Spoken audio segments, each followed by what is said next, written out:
Hello friends.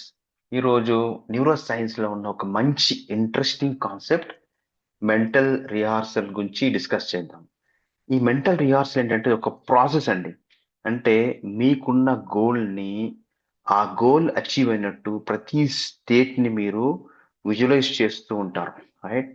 అలా visualise చేయడం వల్ల ఏమవుతుందంటే మీ యొక్క వైబ్రేషన్, మీ యొక్క ఫ్రీక్వెన్సీ ఇంక్రీజ్ అయ్యి మీ గోల్ని మీకు అచీవ్ చేయడం అనేది చాలా ఈజీ అవుతుంది. ఈ ప్రాసెస్‌ని చాలా మంది ప్రాక్టీస్ చేస్తారండి. Even cricketers like Sachin Tendulkar చేసేవాడు. విరాట్ కోహ్లీ చేస్తాడు. చెస్ ఛాంపియన్ గుకేష్ చేస్తాడు కూడా.